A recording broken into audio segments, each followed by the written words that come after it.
Hello everyone and welcome to Blaugrana everything and welcome back to the channel and welcome to another video taking a look at Barcelona's transfer activities and asking some important questions. What's going on really? And well, we're pretty much carrying on with some of the stories that we saw last week. There's been developments from some of the things we talked about last week. Things like Rafinha right now, that's looking like it's out of the window. Oh, I'm sorry, I just went straight into it. But we'll be covering the updates to do with Frenkie De Jong, with Gavi, with Robert Lewandowski, as well as with Sergio Roberto, who weirdly enough said almost all of this stuff that we're now seeing in motion. So that's the video. Let's get into it. Starting with, like I was already saying, Rafinha right now is starting to look like Barcelona are closing the door or have closed the door on a potential Rafinha transfer simply because Leeds United are asking for way too much money, well north of 55 million euros. The last figure I heard was about 70 million euros. Like, who's going to be paying that money for Rafinha? Like, come on guys, really?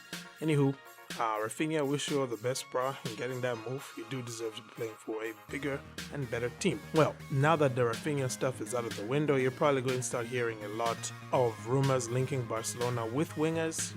Angel Di Maria right now is doing the rounds. I don't know if it's going to be a rumor that sticks around that long because, Juventus are interested. But Laporta doesn't particularly look to be interested in getting Angel Di Maria at Barcelona.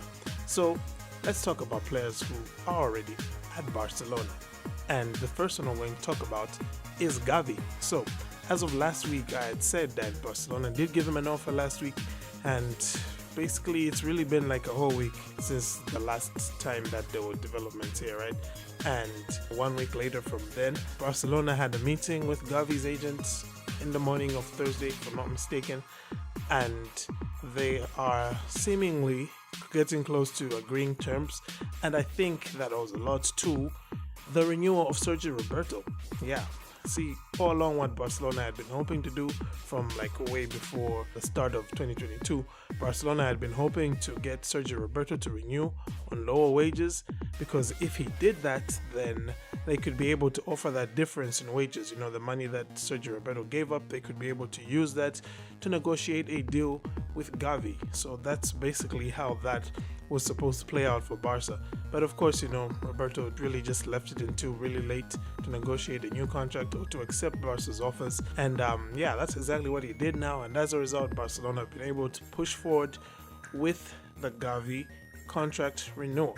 And what that means is that Barca don't necessarily now have to use any of the money from Roberto to tie up Lewandowski, because that's going to come down to the next person who we have an update on, which is Frenkie De Jong. Now, last week, when I last spoke about this, I had said that the stumbling block appears to be Frenkie De Jong's willingness to go to Manchester United. Well, over the course of the week, it seems that Erik ten Hag and his guys have been able to get in contact with Frenkie and to convince him to make the switch to Manchester United. So currently the reports are that the stumbling block now is Barcelona getting a high enough offer. So far, it's been reported that United have offered 60 million plus 10 million in variables, which is like, that's even less than Barca spent to bring De Jong to Camp Nou, and I don't think that's going to be accepted by Laporta.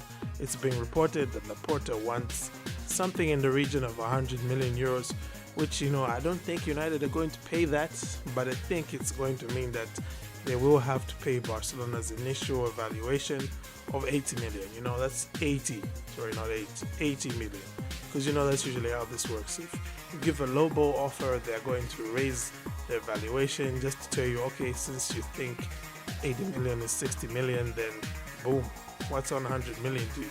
So, that way Manu will probably offer like 80 million with some variables, and I think Barca will probably accept that. And that's going to mean that Barca can move forward with, registering players like Kessié. How is it, Kessie? You let me know. But registering players like Kessié, Christensen, and of course being able to go to Robert Lewandowski with the full confidence that they can be able to register him, because all of that 80 million that Barca will get, should they get it, they can use it on player recruitment, player salaries, and all those costs that are associated with signing new players. So in a nutshell, that's basically that. Oh wait, there's also been an approach from FC Porto for Clement Lenglet. Yeah, that's pretty encouraging news for Barcelona. Apparently Porto are looking for somebody to replace Pepe. Don't ask me how they think that's Lenglet, but that's who they want, and I think that Barcelona should do everything possible to make sure that this move does go through, because Lenglet does need to play. There's a World Cup coming up. I'm sure he wants to be at least somewhere on the bench. You could win a World Cup medal just being on the bench for France. It's a thing. That's the latest as far as transfers are concerned with Barca. But this then brings me to just something I wanted to quickly talk about here, and it has to do with the question of, of course, should Barcelona go ahead, sell Frenkie De Jong, then bring in Lewandowski, Marcos Alonso, and Azpilicueta as well, is being rumored, players who are all well north of 30 years old, or at least will be by the time that the season starts. And you have to ask, like, what exactly is Barcelona's transfer policy in this window? What exactly are we trying to achieve? Yes, there's rumors talking about Barcelona wanting to sign Bernardo Silva, but there's no way that you're going to be able to, sign and register Lewandowski and all those other dudes, and also pay money to Manchester City for Bernardo Silva. And you haven't even yet started paying for Ferran Torres, right? So it's like, what exactly is Barcelona's transfer policy? So far, there seems to have been a fair share of lies that have been told to us by Laporta. I'm not here to shame him or anything, just being upfront and honest. He has been dishonest in some of the views that he has shared. And personally, I'm just wondering, how many more times are we going to have to sell a player who we look at as our future, right? Talking about selling Frenkie De Jong, he's supposed to be the future in that pivot slot. So if you sell him, who do you even have that's going to fill that gap? Same, we're hearing of rumors that Serginho Dest might be sold as well. It's like, okay, fine, sell him, but like, who are you going to bring in that's going to replace him long term, that's going to have the same potential ceiling that he has long term in this team?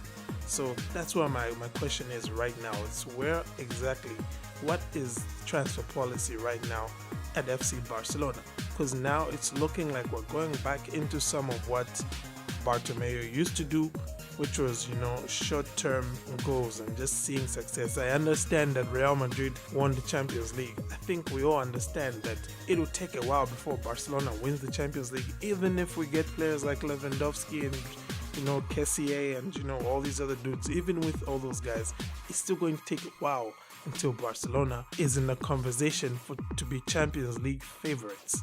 That's how far back we are. So like, why do we need to rush by making all these short-term signings to get better results, when right now the team we have is already good enough to keep us playing Champions League football and also to potentially be competitive in the league? Keep Pedri, keep Fati fit.